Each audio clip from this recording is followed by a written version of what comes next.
Wake up first. Hello and welcome. You are joining the Electricians Podcast today, and we are live on YouTube. Record to this computer. Nope, press the wrong one. Stop. Oh, what? Recording on the cloud. We're still Right, live though. So we're in the Electricians Podcast. We're going to hit the ground running now. No hats, no trainers. Welcome to the podcast. Right, so today we're talking about specializing in the industry. There's lots of different things we can do as electricians, and it's probably the best way of having a great career is specializing in something, and that's how you make the most money. But before we do that, this show is apparently brought to you by Verso. Electricianspod.shop is down at the moment. We have issues, but go to Verso electrical.co.uk and check out the beautiful range of Verso fuse boards, switches, sockets, and spurs. There's some really good stuff on there. They make the best stuff out there. And if you're new to the show, go and check it out. If you're not new to the show, wait till next week and come and buy it from my shop. You know, Josh is already chucking money at us. He's got money, that kid. He's got money. With him. I haven't even looked in yet. His mum's going to come down and ask us all for that back one day. Just in case anyone's wondering as well, for visual viewers, Sam hasn't got a Top Gear style filter on his camera. It's just steaming up because he's so hot. It just keeps doing it. I don't know why. Jamie, CHAUVIN ARNOUX. My sponsor is CHAUVIN ARNOUX. They are the premium manufacturer, allegedly, not really, they actually are, of test gear for analysing your electricity, whether it's single or three phase, or monitoring the energy that you're using, as well as numerous other things, multimeters, testers, calibrators that I'll be featuring soon, all that jazz. All I ask is that if you're going to buy some test gear, you check them out first and give them a ring and see if they do what you want. And if they do what you want, give them a crack. Yeah, my promise to you is you'll get the same service that I get, which is excellent. Obviously, you won't get it free like I do for the purposes of borrowing it to test it, but if they do, what you get, you won't be disappointed with. I assure you. I've done my due diligence on them, and they're really good lads and ladies up there. So yeah, check them out, give them a shout, tell them we sent you. But don't mention our name to any other suppliers, else they'll take the fuck off. Thank you very much. Yes. So before we get on to the news, we do have Stephen French in the house. He is AKA the Water Sparky. How are you doing, my man? Oh, good, boys. You? Well, I've had better starts to the show. I'm not going to lie. However, we do have to crack on with the news, and then we'll get into your story in a minute. We can, yeah. I'm not doing nothing until Josh Judy took some for 800 quid in. No, not really. I'm just joking. Stop chucking money in your nutcase. Honestly, I think he's got problems. Number one, this is sent by Liberato, who's a member of our news group. Sam's just gone now for audio viewers, yeah? This is news because we'd like to hear about it if anyone's done it, yeah? This is an SPD that's gone up. So anyone that's not a visual viewer, sorry, audio viewers, it's a picture there. So it's the same picture that is of the same SPD. The left-hand side, you can see it fitting the board. Wow. And to me, in those windows, it still looks green. I haven't zoomed in, but just looking at it, still looks green, or it's just very, very black. No, it looks very, very black. But we're talking here, if you're an audio viewer, you can see the back of the board's black. This isn't contained within itself. It's popped out. So I don't know. My thought here is this could either be the SPD doing its job, or the SPD could have just gone tits up. I don't know which one it is, genuinely. But it's made a right-on mess. Well, it looks like it's... I've never seen something like that. The ones we fit and replace, I've never seen them go in that style. That does look like it's had a big load chucked through it. It looks like Jamie's mum. I'd be interested. I mean, I don't know if Fusebox. I don't know if this can be going back to Fusebox. They'll tell you what's going on. But your jokes this early. Come on, this is the news. It's meant to be professional. That to me looks like it's suffered a dead short inside at quite a high short circuit current because the amount of black that's there, it's jizzed all over the back of the board, and it's. Don't say that though. Like I can say funny things that won't get us banned. You're saying dumb shit that will get us banned. Jizzed is a real word for spreading things around, isn't it? It's just the carbon out. That burning though looks where the pins sit in the plug, so it does look like it had a load rattle through it. It doesn't look like you're going to be using. Like Jamie's mum. This is the professional bit. But yeah, you're meant to be able to unplug this one, but that one won't be because it's absolutely charcoal, the main incoming device next to it. If you're an audio viewer, check it out. Try and put it on the Facebook group. But yeah, has anyone else had an SPD go like that? Has anyone had any experience of these even going? I've never even seen one go, to be honest. I just thought you press a button and they reset. That's how dumb I am. Honestly. The news was, if you're going to fit them, you need to tell your customer to check them at a regular interval, because without them being checked, I mean, if that has done its job, if that has stopped a surge, it ain't going to stop another one. So just like get yourself some future work, tell your customers to check them. But then again, what are they going to do? Check the smoke alarms on all CDs and the surge protection device all in one go. But yeah, has anyone else seen one go like that? I have never seen one go like that. I've never seen one go. There's no test you can do for an SPD either, is there? They're a firework. They go once. They basically destroy themselves. So what are they? Throw away, are they? So there's no reset or nothing. So if anyone don't know, is it Thyrist, isn't it? I can't fucking remember. I'll tell you who would know. Mikey, residual current. Have you seen his latest video on MCBs? No, please don't spoil it for me. I'm saving it for later. No, he's done a little short telling you exactly what an MCB is. And honestly, it might as well be the greatest short of all time. The greatest filmmaker that ever lived. No, but honestly, the way he describes it and tells you exactly what it is, do you know what I mean? He's fantastic. He is. These videos are the best. No, it's good about them as well. They're short to the point. But yeah, if anyone's had one go like that, if anyone's seen one go like that, if anyone's not telling their customer to be aware of these things, yeah, this SPD is crazy new world for us all, isn't it? Who knows? I ain't got no experience on them. Well, I've got no experience on them. To be honest with you, I've got no business being an electrician. Well, and on that bombshell, thanks for listening. But yeah, if you're fitting them, tell your customer, because it's future work for you. It gives them the warm and fuzzies inside. If that does go and then doesn't go because it's already gone, you'll look like a dickhead. So yeah, it's something you should be encouraging people to check. I know Nick Bundy put out a video this week about dodging neutrals and stuff in the ground. So it's all going off with this kind of stuff. Diverted neutral current. I had one of them the other week. I told this story already though. Well, we can't do that again. But yeah, SPDs, keep an eye on them. But yeah, that's the first one I've seen go. First indication I've seen one go. So yeah, it's just a little bit of more of a public service announcement than that. Cool story, bro. Thank you. Right, I'm going to keep another chat for this one because this is big news. It's also quite diverse, and I think it might be one of them where I changed my mind. Right, Doncaster Cables have brought out a cable, twin and earth cable, that has got a sleeved earth. I don't know why this hasn't been a thing for forever. Well, let me just tell you what I know. Everything I know here is from the eFix video, which I suggest you go and watch because it's very informative. Yeah, link in the show notes. I doubt it. But no, it's a really good video actually because they've got Doncaster's technical guy on. Got a lot of time for Doncaster Cables, right?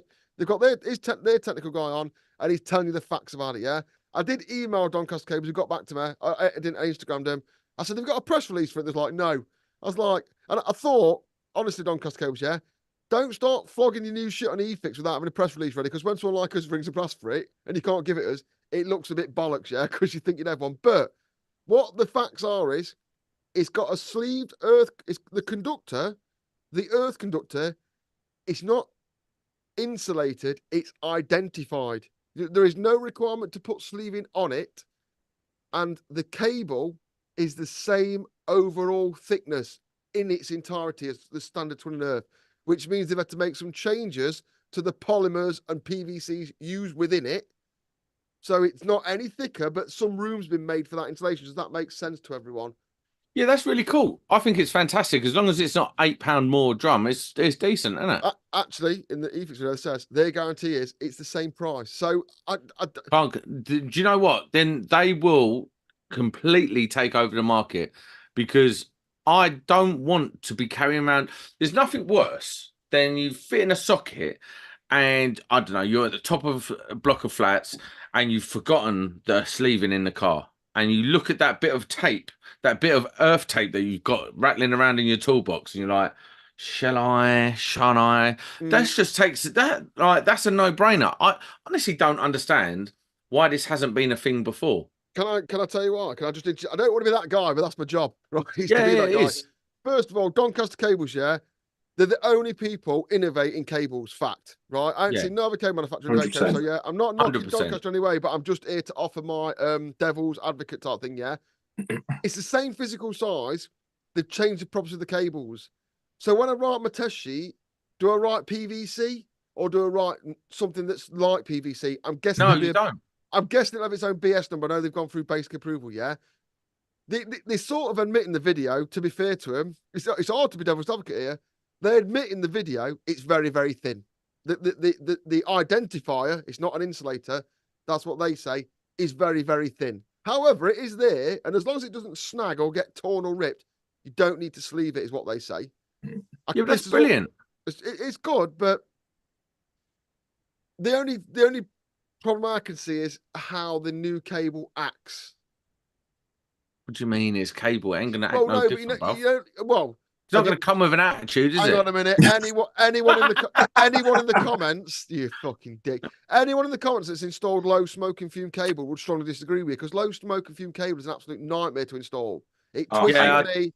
It does different things. So, Bruv, it's not that they probably haven't changed it that much. Well, man. no, they claim they have. They claim they have their own words. So yeah, I'm dying to get my hands on some, but not like. But hold on, of it. I want Toolbox Talk for Electricians. Ben says Ireland and Europe use this already. Yes, but because they have a normal insulator on it, i.e., the same thickness as almost same thickness as the core, it's loads thicker. So it would, if they did that, it wouldn't work with existing clips.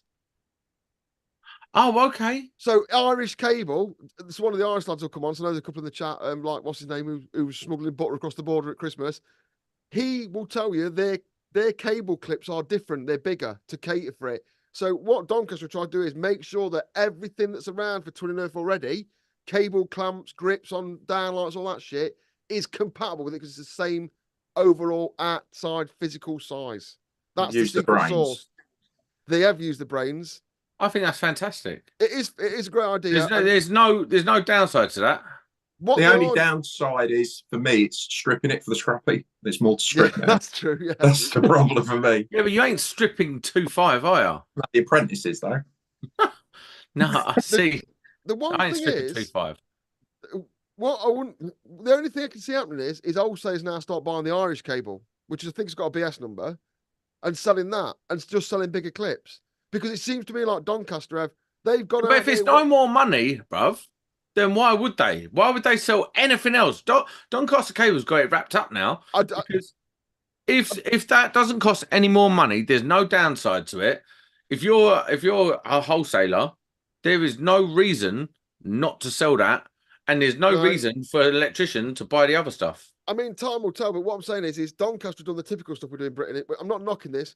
You know, like how railways built Victorian times, and they're all wibbly wobbly and wavy and move around fields and shit. Yeah. Whereas modern rails go in a straight line. Well, they've took the let's make the wibbly and wobbly tracks faster rather than go let's HS2 it, because they've had to cater for a clip. Does that make sense? But maybe it's not just a clip they're catering for. Maybe it's not. Maybe listen, it's a fantastic product. Don't cost no more money. It means you don't have to ponce about a sleeving, and across a job, that's just going to make it more efficient. It's easier. It's just, mate, that is a winner. That could be what Wagos were to connectors for cable. Good point. I've just had to try and give it some negatives. Not mean to get the conversation going, but I can't think of any. Well, I'm trying, but the one thing I will say is it all boils down to how it pulls off a drum and how it acts on the floor. That's all it's down to. And how it pulls through a hole. By the way, Irish stuff isn't approved in the UK. But I did know that. I was just telling you. That's all. Oh, not David Sage put the chair or anything like that. David who? Yeah, I never heard of him. The one thing I will say is, obviously, this is big news for Doncaster. It's going to be a big seller, no doubt about it. I've heard it's sold out in a lot of branches. That I saw on LinkedIn a branch say it's all sold out, but someone's going to have to compete. They're not really, someone's got to bring out something that competes with it. So I don't know how they're going to do that. Do you know what? Someone's just made a really good comment. CEF are going to charge more because they're dicks. I wonder if CEF got the trophies. I just opened up an account with CEF. You did? Yeah. Well, you're going to get bummed. Like when you're going there, they'll type it in the computer and go, yeah, it will. Yeah. Undoubtedly, though, on my final comment is, no one else is innovating like Doncaster Cable. No, they're doing a lot of good stuff. They are very it's almost like they're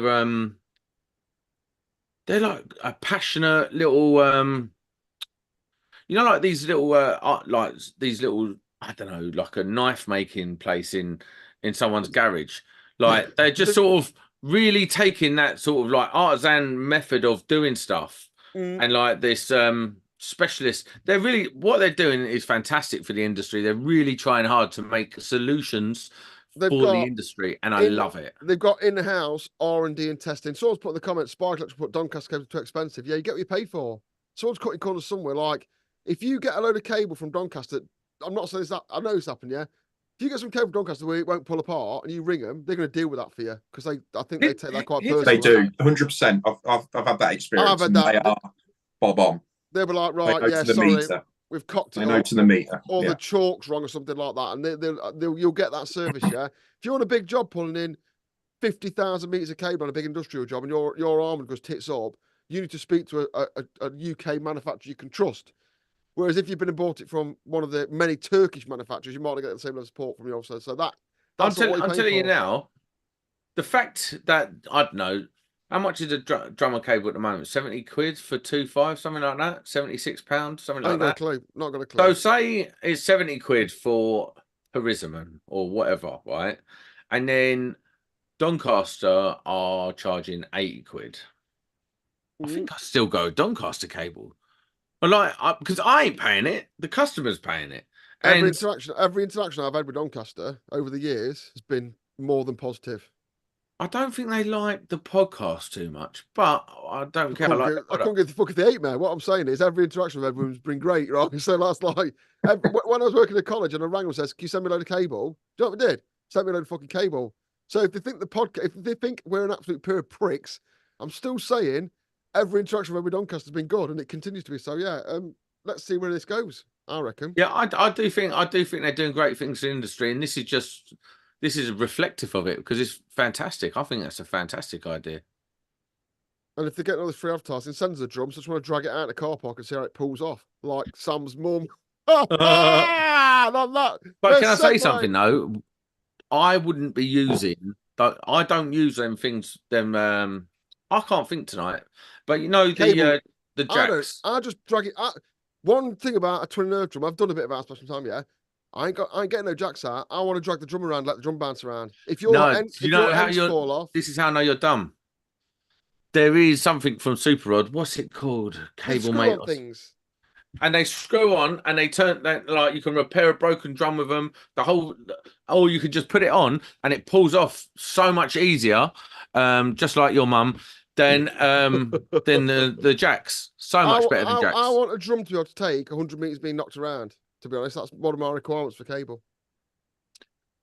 Oh, maybe I'll invent a drum. The Jamie drum can get knocked around a bit like Sam's mum. And on that segue, right then, this is a bit technical one. I've included this because one, I know Sam will be very confused about it, and we'll get to explain it to him so everyone knows what it means. And two, it's a great one for customers. To tell customers, this will give you a really good way of looking like you know what you're doing. Has anyone heard of Economy 7 or Economy 10 in the old days? So at night, Sam's got a knife out for audio viewers. I think is it the C64 pixelated one or? Oh, it's a butter knife. It's a butter knife. Legal reasons. It's a Damascus steel custom knife. You divs. I don't know what's going for this new stuff. But yeah, if Economy 7 was a cheap bit of electricity overnight, you can still get it. Some people are still on it on traditional metering. So at 12 o'clock or thereabouts, you go on to low rate, which is usually about half the price, maybe more, maybe less. And then at about 6:30-ish, you come off it and you go back onto a normal day rate, yeah? Because obviously power stations can't just slow down at night. This can be done by a few methods, but one of them on traditional metering, not smart metering. One of them was timers, which are unreliable because they've run out. The other one is what they call telemetry. That's the sending of signals via radio or telephone. You know what telemetry means, man? Just checking. And one of the ways that it was via radio teleswitches. So they'd send a signal out at the on time, staggered, and send an on signal in the morning. That was traditionally sent as what they call a carrier, which is a hidden signal on BBC Radio 4 long wave. Now, what people will realise is, listening, if you listen to BBC Radio 4 longwave, is it's shut down. It doesn't exist anymore. They are, however, keeping the tower, which is what this news article is about, they was going to turn it off in March this year, which means every person in the UK has got a radio teleswitch, which is the black boxes you see next to a meter, that would stop working, which means at night they will pay from next March when they extend it till full price for their electricity all the time. So if you have a customer, remember doing a test where they've got a radio teleswitch fitted, you need to let them know. Otherwise, how do you know they've got a radio teleswitch? I just said. So at the meter, you'll have the intake head, you'll have the meter, and you'll have another black box. They're about the size of like half a shoebox, and they've got very little on them. I've never seen one. It will sound it radio teleswitch. They usually, I think John. Well, if you've got a smart meter, shut the fuck up. Well, fucking yeah, but that's not. You can't say to your customer, can you, dickhead? I do believe John from Faultless put a picture up of one, and I'll ask him to put up on his Instagram again tomorrow. He put a picture up of one the other day. They look like half a shoebox, are just all plain black. And they make a racket as well when they start. They go for doink, and they switch to neutral. The only thing they ask is switch to neutral. And yeah, if you got a customer, especially old customers that got them, if they don't get them changed out for smart meters, they're going to start getting absolutely hammered for the electricity. And you don't want a smart meter because it's got 5G, which alters your DNA. Well, I don't know if that's true. My smart meter does not. I must kill all humans. No, not really. So yeah, good good with customers. That. Just quickly, Jamie, you know about this dumb stuff. Does 5G alter your DNA? Yes or no? Do you want the technical answer? No, I want a clean answer. Right. There's a spectrum of radio frequencies that exist from light all the way through to radio, very high frequency radio to meet with satellites, yeah? And all of those frequencies from light to the highest frequency of radio already exist and are already being used. 5G is just a brand name for a frequency that's been used for years. It's as simple as that. So like, it's not new. It's been around for yonks. You can have a smart meter and not get COVID. So at one end of a light spectrum, there is light that will kill you. I think there's radiation at one end that will kill you. There's light that will kill you, and there's radio waves that will kill you. They all exist. Don't get me wrong. There's light, radio, and radiation that will kill you. Yeah? However, 5G does not work under those bands. So like, don't worry about it. So go and get a smart meter. Don't have a telemetric box or some nonsense, bruv. Like, it's not 1928. And you can buy your own bandwidth if you want, if you got enough money. Yeah. You can have your own signal. Do what you want with it. Electricians Podcast bandwidth. So yeah. I'll just tell you, I'm just going to have an open discussion on like just a science thing. I'll don't just do this, yeah. If you did have a radio teleswitch and you could somehow record that long wave frequency signal as it was sent out for the last time, on and off, and you left your teleswitch in, you could transmit that off signal locally, and your signal would come on. People have been done for this. It's called spoofing. It's got a name, and it exists in all sorts of things. But yeah, you could.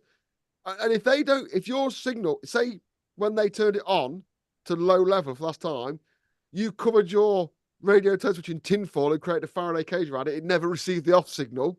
And again, people have been done for that. Yeah, but you could turn it back on, and because they're not using it anymore, it never gets turned off again. Yeah, that's what I mean. You cover it in tinfoil and put it in Faraday cage. I'm going to Google where I can get one of them from. Well, it is fraud, but you could just say I didn't get the last signal, couldn't you? Because they're never going to send the on one again. What I would have thought what they'd probably do is on the last day, they'll send the on signal on about 5,000 times so they get away with it. But people have been known to like cover teleswitches in tinfoil and stuff to hide it. I think that's amazing. I do like that. That is a good bit of. Do you know what? Sometimes you do come out with some good news. A lot of the time, it's just scraping a barrel. But lately, you brought out some fire.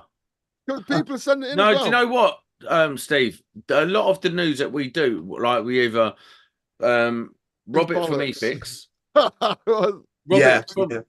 rob it from Professional Electrician, but a lot of it's just scraping the barrel. Like that's a joke. We don't rob that interesting. We don't rob from Professional Electrician because there's no fucking news in it. Well, they're a month behind, aren't they? So you're screwed for the news. No, we nick it from their advertorials. Advertorials. Hi, do you need some pans and a non-stick like that? But yeah, that is the news. That concludes the news tonight. So yeah, thank you very much. It's that's the wrong logo. Just some things for making you look clever in front of your customers there, really. Hopefully that'll help you. Yeah, do you know what? That is one of them things that like some customers will be like, wow. And then some customers will be like, listen, mate, you just change your light bulb. Well, shut up. I guarantee these smart meter people that come out to fit your smart meter, and they look at television and don't have a clue what they are. But if you Black I had a box. customer yesterday, right? He decided that he knew how to do electrics, and then he tried to wire up his light. So obviously you've got the feed in, feed out, and there's a switch line, and he ballsed it up, and he's been trying to do it for 2 months by watching YouTube videos and reading books and stuff like that. Anyway, I went round there and I'd done it because obviously you do it quickly because and I tried to talk him through, but his ego was off the charts. Anyway, his wife comes down. You couldn't even do that. He's been here 15 minutes. He's done it, and now he's charging 50 quid. And then she walks around. He goes, "Oh, you've got to pay him." She goes, "How much is it?" I'm like, "Well, it's 50 quid, isn't it?" I thought he was going to say, you met a customer. He's been trying to fix his electrics by watching the electrical YouTube, and all he's managed to do is buy a Unilight. No, but she asked me about 10 times how much it was, and I'm like, listen, the price ain't going down. In the end, I had to stand there because she was going to transfer it. Oh, I'll transfer it in a minute. I was like, yeah, it's cash or transfer upon completion, I'm afraid. A lot of customers, I won't do that. But when someone's putting it on you like that, you just got to sort of hold your ground. Yeah, don't stand down. Has anyone seen that really good video that's doing the rounds on Instagram? It's a guy going, customers to avoid, and they're like going, oh, it's only a 5-minute job. My husband's a builder. And all this and all these little like one-liners that your customers come out with, they just mate. Everyone says it's only a little job. It's only a little job. Only take you 5 minutes. Is that the box? Courtesy of Dan at DMH as well, by the way, for you lovely viewers of this. Is that it? There you go. Oh, to put it up, there you go. Dan's just sent me that from DMH. I need to make that a bit bigger. Hang on. Let me hide that one. I've never seen one of them. So there you go. So there's the intake head, and next to it there, that's a radio teleswitch. They're all the ones I've seen look like that. So that's a radio teleswitch. So yeah, if you get one of them, also if anyone gets one, pulls one out, I'd like one for my museum of electrical oddities. Thank you very much. That is something very cool to have. Yeah, I'm in. And obviously, don't cover with tinfoil. Right, so we're done with the news and on to the next bit. So listen, Stephen French, just sitting there like Hathor Bjornsson. Someone did say that you look like the mountain from Game of Thrones. But listen, you're sitting there all like Hathor. Julian Assange, I thought. Huh? That's nice. Julian Assange look. When he's locked in for a while. Why have you got to just come in and ponce it up what I'm trying to get through? And you come out with the most random thing. Don't look like Julian Assange. That's literally what I do. That's my job on this podcast. Jesus Christ. Anyway, I'll read the chat for a minute. Jamie's got you on because he's always talking about you. And I do believe that you two. But what I need to know is. What it is you actually do. You're a special electrician. You've gone off and you specialise in something. Tell me what it is. So I am just like any other spark. The difference is I just work for the water industry. So I just electrically contract across the UK for the various water companies. And are you PAYE, self-employed? I am, yes. Yeah, I am PAYE. It's quite a hard industry to sort of go it alone, if that makes sense, with frameworks and stuff like that. So you really are working for companies in our industry. And so are you a proper electrician? Have you done a apprenticeship? Have you got a gold card? Have you done it the right way? So yeah, I actually started my apprenticeship sort of doing domestic commercial work for a local. Proper sparking. And then I, by luck, or I don't know if it was luck or judgment, I fell into working for an actual water company directly, which is where I learned the skills and what I needed to know. Got the knowledge, and then went into the contracting world where I could earn the money. So you've obviously gone into it because it's a specialist area. And I know when you're looking around for work as just a basic bitch electrician, as a subby electrician, you're looking around, and when you see something like water, it is significantly more money. Is that the case? Is that why you switched over into it, or was it just for the love of knowledge? It is for the knowledge for me, really. It's if I'm not learning, I'm not having fun in the job, if that makes sense. The money is really good. It is good as a contractor. If you work directly in the water industry for the water companies, it's an average pay. Yes. But once you get into the contracting world, like any other sector, the money does increase.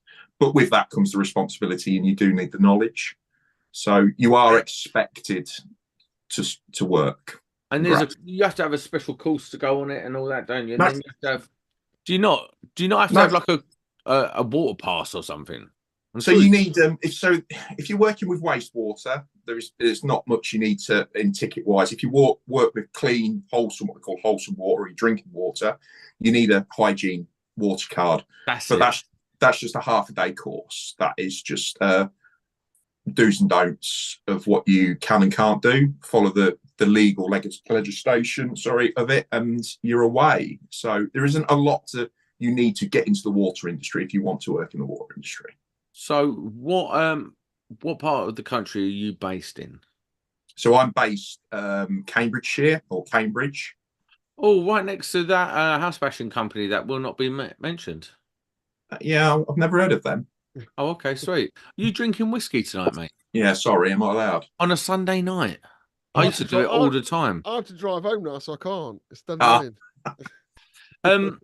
So what do you think? So what drew you to the water industry? What has really taken your fancy about that industry? So it all happened by chance. I was an industrial sparky for a local company. We did quite big projects, food factory around this area. It's a lot of food industry. So we did a lot of that sort of work, commercial work, prisons, anything, agricultural work as well. I got to the point where I was supervising and I was looking for the next challenge. And by chance, this is when job adverts were in the paper still. And there was this role for an electrician for Anglia Water. And I was like, I'll give it a shot. Let's just see. I doubt I'll get a job because part of me, I didn't understand what they would want. Ended up going for the interview, getting the job. And then I got introduced to this world of the water industry where it was anything from controls, instrumentation, pumps, generators. Just you name it, it was there. A lot of control philosophy, HMIs, PLC work. And then they have a lot of Jennies, don't they? And a lot of remote. A lot of standby generators. Really interesting. They were one of the first industries really to get into the renewables, solar, because a lot of renewable companies hit these water companies because they had a lot of spare land, a lot of open spaces. Water companies are also looking to save money and operating costs. So they were one of the first really in the UK to start laying acres and acres of solar. So for me, when I worked on generators for about a year, and it was so fantastic because one of the things that I loved about it was that you was in one point. So you could plot up, you can work with the generators, you can do all the so like float switches, all the controls and all that sort of stuff. I loved all that. I really enjoyed all that sort of stuff. Everything's got to be millimeter perfect because it's safety critical and all that sort of stuff. Is it the same in the water industry? Do you get to plot up on a site for a week, do an installation, get your bench out and all that sort of stuff, or is it a lot of just jobbing around, almost maintenance? It all depends on the jobs.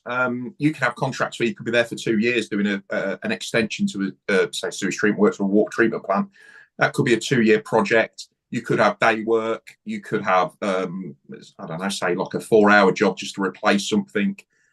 Or I do a lot of verifications of flow applications. So I've specialised into the water industry, but then I've specialised within the water industry into like flow and instrumentation and regulatory instruments and stuff like that. So a lot of that work could be sort of an hour. So you could have 3 or 4 of them jobs in a day. You check it, make sure it's all legally reading correctly for the EA, the Environment Agency. Or you could get given a installation job where you could be there for a week, 2 weeks, and like say you can set your site up and do what you need to do. So have you ever done the subcontracting side, or are you just sweet doing what you're doing, like getting paid the big bucks for sort of swooning around in your van?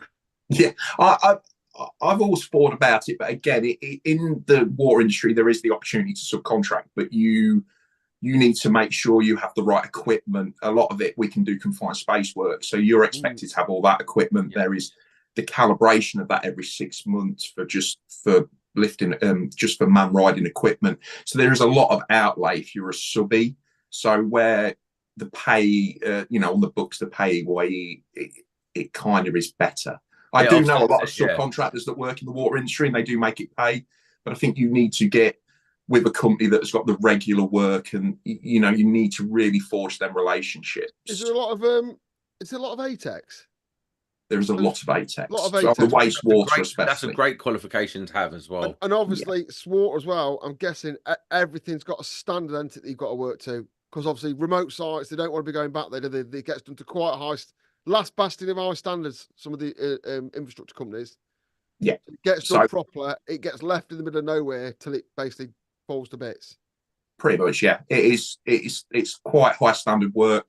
Obviously, we adhere to the BS 7671, but then you have something called WINES, which is the water industry mechanical electrical standards. So that is taking it to the next level.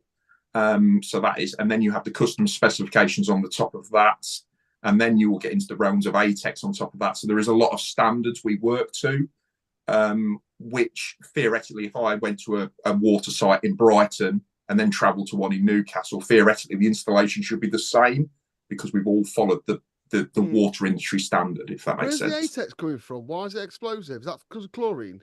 No, it's on the waste. It's the gas. It's the HS2. It's all the buildup of the gas. A lot of that they use to regenerate power as well. They burn the gas. But there is a lot of explosive atmospheres in wastewater. Oh, so clean is not much ATEX on clean? But there is a bit, yeah, with certain gases and that, but ATEX is mainly on wastewater. And for anyone who don't know what ATEX is, by the way, ATEX is electrical installations for explosive environments. Yeah, for some reason, it's French. I worked on a project where they done a lot of ATEX, so I got to have a bit of a sneak peek at it. But myself, I've never worked on it. There's ATEX glands, boxes, all kinds of stuff as well, isn't there? I've done my ATEX course. I did my ATEX course so I could go and work with people that did ATEX, because you basically have to do the course, and then you, like anything, you go and really learn it when you work with people that do it. But I didn't get any work after I did the course. It's hard, man. Probably one of the you need to know your stuff as well. Yeah, you need to know. You have to, like, if you get an ATEX gland, have a massive code in it. You have to be able to read it and understand what it does, and it can get quite fucking carnage, to be honest. But it's well worth doing if you fancy tickling your brain and you want to get into some generation. Use it a lot. Water, and obviously the gas board use it. It's a real niche thing to have on your CV. If you want to put yourself for a £2,000 course, give ATEX a bash. This is something that I've sort of been coming back to a lot recently, is just if you are a commercial industrial electrician, the level of knowledge that you have to have across so many different areas, especially if you're subbing like I was for many years. Like one day you'll be doing float switches. You might next week you might be on a job doing just standard BMS, and another job you might be doing an old manor house somewhere. And I think it's fantastic, all the stuff that we get to look at, especially doing and even yourself, you're getting to get this wealth of knowledge that you just can't really get anywhere else. Like if you're I'm doing house bashing now, and customers always end up talking to you, ask you like a bit about your history and that. And it's like, I always say you can go from being a commercial industrial electrician to house bashing, but you can't really go the other way, can you? Well, you can, but it takes a huge amount more effort, doesn't it?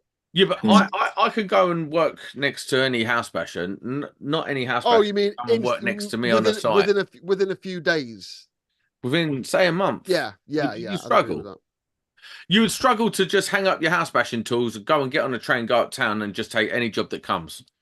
It's in any instrumentation. There's just niche on niche on niche, and like it's just never ending. Into it. It's just bonkers. Like your flow meters, like you're doing. I used to do a lot of weighing. Like weighing's a real niche. That's what I'm talking about, where you're putting 25 grams of crisps into a bag, or whether you're bagging up, I don't know, a ton of cement. We used to do this mad thing called you ever heard of in-flight compensation? No. So, you know, if you've got a bag of crisps and you're dropping crisps into it and you're weighing the bag and you need to put 25 grams of crisps in the bag, when do you tell the crisp to stop? Yeah. Because so you've got to compensate. So you've got to say stop half a second before. So if you imagine this, let's say it's you're weighing concrete dust, it's coming out of a pipe, or water that's coming out of a pipe. When you stop the water, some of the water's in flight, hence the name in-flight compensation. So you need to know what's in flight, which is incredibly hard to achieve. So you stop. Yeah, but you don't need to know that as an installer. I used to do process engineering, so I did, but we then used to have to get another specialist in to deal specifically with it, because if you put half a gram extra in a bag of crisps, that means a lorry drives down the road illegally because it's overweight. So like weights and measures is a massive thing. I'm sure Steve will say, like when you're putting in chlorine and stuff, if you're meant to dose something with a certain amount of chemical, it's got to be right.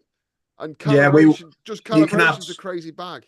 You can add like lime to a conveyor belt, say the sludge, won't get into it, but if they're sort of dealing with sludge and they're adding lime to the sludge, to treat it and that, there is a lot of weighing for that. One, for the process of the lime, but two, you're not overloading the belts, and there's a lot of calculations made off how much lime you're putting into some sludge and stuff like that. So yeah, there is a lot of measurement going on. And obviously, like something like chlorine, not enough, you don't give clean water. Too much, you kill an entire river full of fish. Yeah, or so you can take out a local village. Yeah, you've got the, and this is again with flow metering, like we do. They all control dosing. So if I don't know, say if it's doing 100 liters a second, for example, it will put X amount of chlorine in, and it's got to be correct. It's got, you are risking lives. You've got to be right. I did a sewage farm that was being built next to an existing sewage farm from the 40s, and there was a flag, and the guy goes, "That's the chlorine alarm on the flag. When that alarm goes off, look at the flag and run the opposite way to what is it? The opposite way to what is blown into it. So look at the flag, and whichever way that's blown, run the other way, because chlorine will just kill you on it like dead. Bosh. Yeah. That's it. So yeah, it just sits on the ground. It's heavy." I don't really know what you lot are talking about. But someone's put, is Compex calls the same thing? No. Yeah, Compex is the Compex is the requirements of so a motor would be Compex rated to fit in an ATEX zone. I think I'm right. Is that right? I think you're right in saying that. I'm not ATEX qualified. So Compex is a set of standards that things are manufactured to. And designed to. And designed to, yeah. And ATEX is the regulations for explosive atmospheres. It's French. It's atmosphères or something. And Compex is the same. It's all French. Don't ask me why. But they're all I can't remember what it is, but they're all French terms. But yeah, Compex, ATEX. If you're talking hoovers and vacuums, it's the same kind of area people are using those words. So I've got a question, Steve. Mm-hmm. I had to go on this mission to find true IP68 boxes, and I found them. And I wonder, do you guys use Prately boxes on the waterways? Prately boxes? Not always, no. But do you use them? I think we'll use IP68, but I don't know what the sort of the branding is. I had to go on this mad mission to find a true IP68 box. Not this bullshit where you get the whisker one, you fill out with the stuff. Not that, a true IP68 box. I think the easiest ones we find are, and they're expensive, but it's RS components. Okay. You will find, you'll pay for it, but if you want it, you've got to pay for it. But you're getting into that world where it's expensive. It's not the stuff you can just get off the shelf from the wholesalers and put a dome head in the bottom and fit it and off you go. It's the one thing with RS is everything you buy from there, you get a documentation. Yeah, so someone says, did you do that right? I go, yeah, all the instructions are on the RS website. That's one good thing about RS. Yeah. This isn't really electricians talk, though, is it? Do you know what I mean? Who cares about RS components? If we can't get it in TLC, I ain't interested. So just put TLC in the chat. Who can think about that wholesale without thinking about no scrubs? It's just not possible, is it? Lisa Left Eye. Is Lisa Left Eye Lopez still only using that wholesaler or what? What TLC's the one, mate. They sell the Prately boxes. That's why they pop to mind. Yeah, they're the best. I've never been in a TLC. I've never. I would say they are probably them and Phase Electrical and Lamppost down in Canterbury are my favourite. We're a TLC. If you Google anything, TLC's website comes up with the price. That's one good thing about it. They're really good. Are they? They're based out of Crawley. They've got some mad shit graphics that look like they're on paint on the website that went there. It's dead low level, but it just works. It's like a 1980s catalog their website. Yeah, it is, definitely. But yeah, RS is a good one if you need the technical backup, which I know you don't need it, but some people need the documentation to go with it. If you use everything we do has to be documented. I'm going to say, if you use a junction box on our site, you will have to supply the full set of instructions as part of the handover pack. So a lot of our work will fall into CDM work, and that's all part of the documentation, the construction design management sort of aspect of it all. It just becomes, house bashing sometimes is appealing after a day of doing that.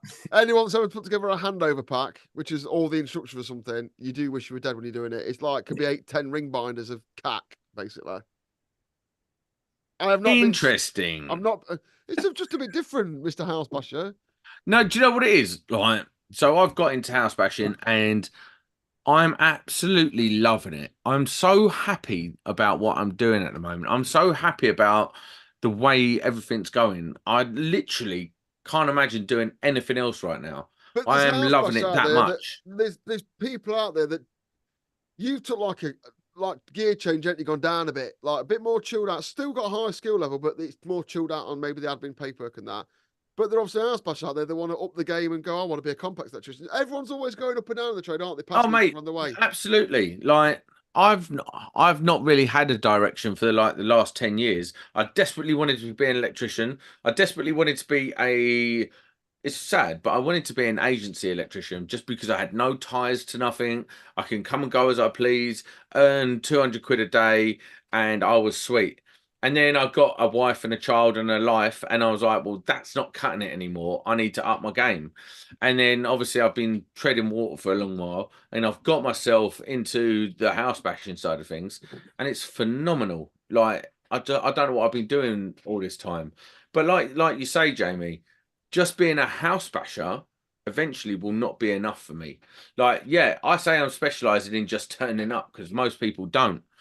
But the ability to specialize is truly where every single electrician listening to this podcast needs to go. Unless you've got like 3 or 4 geezers working for you, earning the money for you.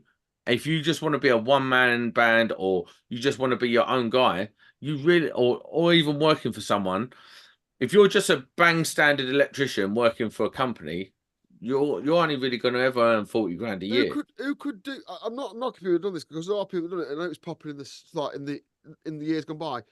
Who could do the job they started when they left school for the rest of their working life? Like, I've been diving around all over for 20 years, like, and I've really enjoyed it. I've got a lot of stuff out of it, but I mean, if you want to house bash every day of your working life, great, but fucking hell, man. It's unlikely. But what I'm saying is, if you are just PAYE and you're just a standard electrician, you're never got that money is never going to go up. It's always going to be relative to being a bang standard electrician. And like Jamie says, if you go and specialize, you'll see that double quite quickly. I agree. And I think you'll also get satisfaction from your job. Yes. Continuing it will continue. And the thing is, with me, it opens different doors. So now I will specialize in flow. Well, now I will be asked to teach flow and present flow and into all the, and it just opens different avenues of doors. And as an apprentice at 16, I didn't think at nearly 40 I'd be stood on a stage talking about flow to people that are interested. Oh, you do that, do you? Come on, then. I do at conferences and stuff. As I would say, then you've never mastered anything till you've taught it. So yeah, tell us about that. That sounds interesting. So it's come about really through sort of my mentors and stuff like that. So I think I've always been very lucky to have good mentors along my journey, and I'll always be grateful for them people to put me where I am.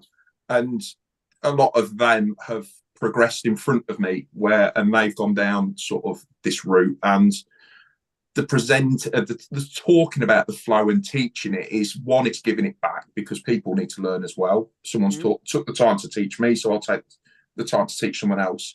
But then it just naturally rolls into you suddenly presenting to people, and you're at conferences and you're talking about that as well. There is the benefit as well, because you get to meet more customers and you get to talk and you meet different people. That opens doors.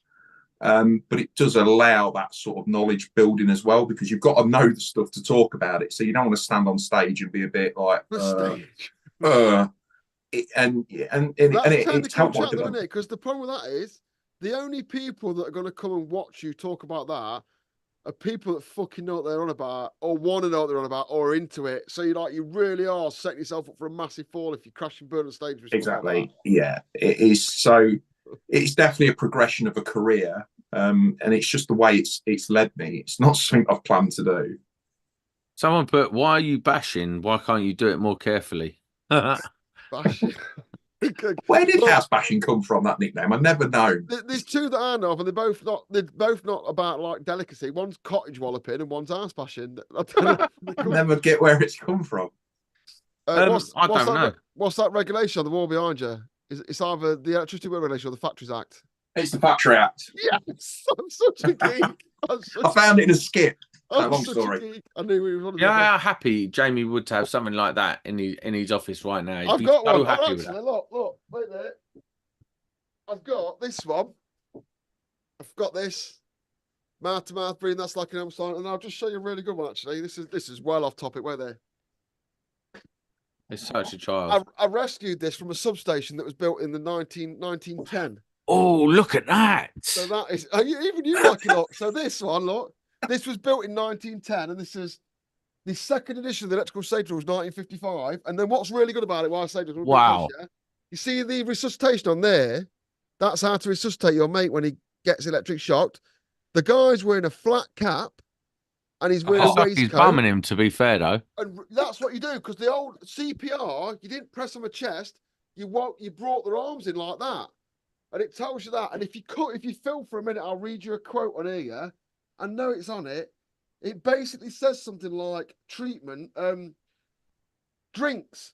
This is genuine. This is the second edition from 1955, the electrical safety regulations for distribution. So DNOs, it says drinks. Drinks must, on account, only be administered unless drinks of alcoholics, this is referred to, should only be administered when the patient is fully conscious. That's what they say. Like, if someone's had an electric shock, when you bring them back round and they're fully conscious, give them alcohol, because that's what they did. And there's something about cigarettes as well. So, like, offer them a cigarette to see if nice. See, I love all that shit. I love all that shit. Like, I love like something like that. That's proper turn of the century stuff. That's exciting. Do you know what I mean? Like the instruments behind me. Look, I don't know if anyone's noticed my set. I've got a lava lamp today for my set. Does anyone know that lava lamps take 3 hours to get going? Yeah, they do. Yeah. Yeah, I didn't before I bought one, but I love all these old instruments and stuff. They fill me with joy. They're like made brilliant, Jamie. It's not. What's that geezer's name? Oh, it don't matter. Time Team geezer. Listen, my brain is so fried today. It's like. Are we going to do a quick? I know we're on to show. We're going to have a bit of a. Are we going to talk about Sparky Fest 2025? It's not a thing. It's not. Yeah, a thing. it is. It's not a thing yet. It's not a thing yet, is it? Right. Listen, I've been toying. Josh Shooters put $9.99, and we can use that to rent a pitch of the campsite. So I have been toying with the idea of putting on some sort of show / like Alex / with a festival type thing. But I would never go to a festival, but I know it'd be popular. I think here's my concept, for this, right? Is we find a campsite that takes caravans, tents, and's got a hotel nearby, and that's central in the UK. And then we just you either book a hotel, a caravan, or a campsite pitch. And then every night we'll just have a fire and get smashed up. Probably do it on the same day that the one of the shows you hate the most, just to see who goes to which one. Oh, mate. Listen, I'm meant to go to Alex next week. It's next week, isn't it, Alex? Are you going? I'm meant to be going. I probably won't go. I want to go, but I don't. It falls on a day where I've got 2 quite big jobs booked in. So I don't know. I want to meet people. It's interesting. Like people who come in, I'm like, I just don't. It's not my bag. I don't want to go there with a load of manufacturers trying to sell me shit. But but it's not really that. You just get like you'll see other people there, and you just have a chat. Really, you just walk around going, "That's shit. That's shit." Oh, that's quite good. And then you just end up chatting to people all day. What we've identified is there is nowhere to meet up that's not a trade show, and we think there should be. Yeah, I don't know what that looks like, really. No, but we don't. But we're toying with. But would you like something like that one day, like a Sparks Fest 2025 or something like that? Is that something, Josh? Can you say? We could say Brighton. Everyone book a hotel in Brighton, and then on 2 nights we'll have a meet up. On the Saturday and Sunday night we'll have a meet up, something like that. Why not Margate? Well, because apparently it's a shithole. And Brighton ain't. Well, anywhere, we could pick something like Matlock Bath. That's a nice little quaint town. It's got every kind of accommodation you could want, from B&Bs to hotels and all that. And then you just go, right, then we'll meet for the pub. And then we'll rent the function room in the pub and we'll do this podcast live from that pub on the Sunday night with people there. So there's our answer, yeah? You go on the Friday, you get set up, you get settled in, whatever, yeah? Some people can meet from the pub. Then we have an official meeting on the Saturday night in a pub somewhere. You can do what you want on the day. And then on the Sunday night, we do the podcast live from the back room of a pub on 5G. Well, we don't need to because everyone will be there. We don't need to put it online. As Libo Azuri Electrical says, tech talks are good. But listen, bro, they're not good. Like, they might be good, but we're not going to a boring ass tech talk to have it up. Do you know what I mean? This is the bits of if you watch a David Saver video where he goes to a trade show, this is all the bits he likes, just basically the drinking. Yeah, none of the bullshit. It's just like chatting. Do you know what? Not chatting shop. Do you know what? You're actually not that far off because you'll see Savo walking about, causing trouble and mystery, and then he goes and sits outside and just collars people walking along. He spends more time outside of the show than he does inside of the show, bitching and moaning with his mate. Linda, who's sitting there drinking Heineken Zero like a weirdo. She just walks around all day with a Stanley tall chest drinking Heineken Zero all day. What's the point? I don't know. Alcohol-free beer. Hydration's key. If you're driving, there's loads of really nice drinks you can have instead. I don't get it. But yeah, that's my concept, right? I'm saying... Oh, check this out. Ben Jenkins come up with a good idea. The only way you can top the carnage of the other week's podcast is to do it with a live audience. This is what I'm saying. That's not a bad shout. I just said that, you fucking cock, and like we'll do it on. You'll need a legal team with you. Yeah, no, but like we could rent somewhere and then do it live. Did I not just say that 5 minutes ago? Do I need to listen to the do I need to listen to this podcast back? You go on the Friday. We have a meet on the Saturday. Then on the Sunday we do the podcast live from a pub function room. That's what I said. We ain't going to do it on a Sunday. You've got to do it on a Saturday because ain't no one trying to get pissed on a Sunday. So what? So we all go to Matlock on a Friday. Then we have a meet up in the afternoon. Then we do the podcast. Matlock? Where's Matlock? That sounds like somewhere up in Scotland. I'm just offering a location because it's a subject to change there. Then we do the podcast live on the Saturday night. Is that what you're saying? We should definitely think about people this. Try and clamber over us. Good. If I'll tell you what, if we get like if the show gets a bit bigger and we actually have a fan base. What do you mean a bit bigger? We're fucking massive in the Sparky world, mate. No, but what I'm saying is if we actually had a fan base, I would be so down for that. Event. Let me pull these numbers up. It's not a swinging event if anyone thinks it's that, yeah. Don't get it twisted. That's not what it is. Yeah. What did you say? What did you say, Steve? We combined it like an 80s themed at Butlins one weekend for full carnage. But to be honest, most of the this show, that's what I'm saying. Yeah, we can also hijack another event, can't we? Yeah. So that we can hijack another event and use that. So we're open to suggestions. So do you know what? I'm really feeling that.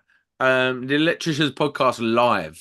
But if we hijack another event, we should hijack something where they wouldn't expect it, like a steam rally.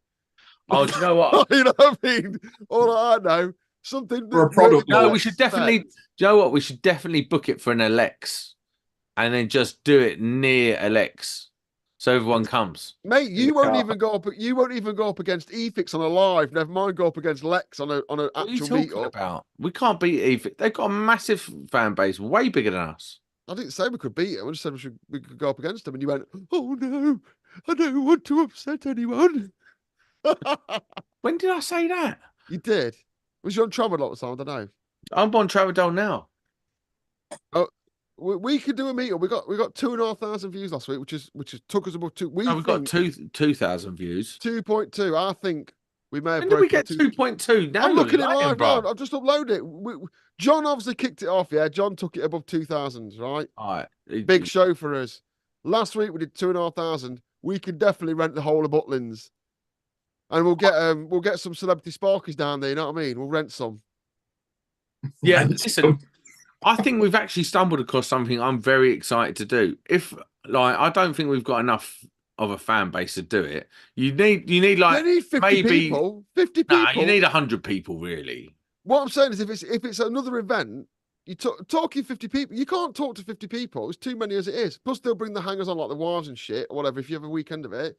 Because 2,500 people, you've only got to get 1% of them to turn up and you can have a rave up. You probably get there if John answers the question. If he answers it live, that's how Comment below if 1 for do it or 2 You're out of your mind. I think it's got to be a weekend because if we're going to have a meet up, asking people to meet up at a pub for a night and get a hotel is like a bit. You're not getting to spend a lot of time with people you might want to meet. Whereas if we say it's a weekend in a location, people can meet with people they know, all meet up together and do that. I don't know where this idea's come from. Can anyone remember? But it seemed to gain traction on Instagram this week as a thing. What is? Just I think I said for a joke, Sparky Live 2025 or something. And then when did you say that? I said it on Instagram this week, so I said, "Oh, that's a good idea." No, you didn't. We said it just about an hour ago. No, I said it on Instagram this week in a story. People were messaging me. Why are you lying? I'm not like a fucking messing it. Why are you fucking? You're a knob. I thought it started about a car boot and a rave. But someone said to me in the week as well, and that's where the joke comes from. So like, I think if 20 people turn up, that would be a result for 2025. So yeah, I'm feeling it. I'm feeling it. I would definitely love to do a live show, and maybe like. But get smacked, won't we? Eh? Someone is bad to jump on the stage and twat one of us. No. Someone get beat up quick. I don't play like that. We need to hijack another event. I think that's the way forward. We just hijack. No, I don't want to hijack an event. I want to do it ourselves and just be like go there, chat, maybe a couple of sofas on stage, couple drinks going. I know you don't want to hijack an event. Of your shed. I think that's a good idea. Maybe get a couple of us in. I know you don't want to hijack another event, mate, but we can barely afford 2 microphones to go on the road live. Never mind renting a fucking campsite and a hotel, you know what I mean? So no, I'd put some money into it. I would. We could charge £10 a ticket. That's fair. What, you could get accommodation all week, have £10 a ticket? I'll have 20 tickets, mate. Fuck that. York, what about York? That's a nice place to go. On the train, easy to get to. You know what I mean? Don't let us do all the ideas. You come up with some. I'd look in the chat, but I'm not in it. But yeah, if anyone's got the ideas. What do you mean? It's my idea. I've copyrighted the name. I'm going to buy the website now. Hang on. Yeah, but I'm not going to call it Sparky Fest. It's Electricians Podcast Live, you idiot. No, it's not. It's called Sparky Fest. No, it's not, because it's us doing a podcast live. They come to the theatre to watch it. Yeah, but and then go we out and have it. We're going to do an arena. We're doing an arena tour. We're doing. Can you not hire out Forest Ground? Know anyone that can pull some strings? Yeah, come on. We're just getting Josh to pay for it, bruv. Have you ever heard the phrase, "I don't shit on my own doorstep"?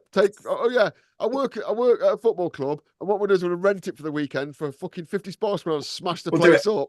Do it in Notts County then, just up the road. I work there and all of them. No. So I know them as well. But yeah, if anyone's got any ideas or think it'd work, even if it's just a meet up, I think it's got legs. No, we're not just doing a meetup. If we do it, we're going to do it properly, and we're going to do it all guns blazing. We're going to do like an on-stage thing where we have a show. The only way you could do it, the only realistic way I see you doing it, at the minute, and this is genuine to make it worthwhile, is if when CF Live is next on, we rent a function room in a nearby hotel. That's not a bad shout. So we're booking the hotel. What you saying? We can't do a standalone one, like a couple a year? Or we just literally we go down to the next CF Live and just do it in the car park and see who rocks up, like completely announced. That's the hijacking. But if people are going to CF Live anyway, it's a big show. They said people said it takes 2 days to get around it. People won't mind getting a hotel for the night. Then on that evening, we could do it in a hotel function room.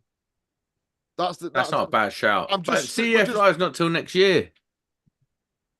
Yeah, but you think we're going to fucking come? We've only got 1 mic each for a start, so we have to get some of them. So like, it does take a bit of admin. It would take a bit of admin to do a live show. Yeah, but you get the show, you get it sponsored. I like Verso would probably lay it on, or CA they would lay it on, and then because we wouldn't have to fund it out of our own pocket. It gets sponsored and stuff. Yeah, we still got to provide the equipment to do a show, haven't we? We still need. Then at K Electrical about Sparky Panto, Dame Sam, Liberty, right? Dave reckons CF Lives next year. I am saying that is the solution. The middle of the show.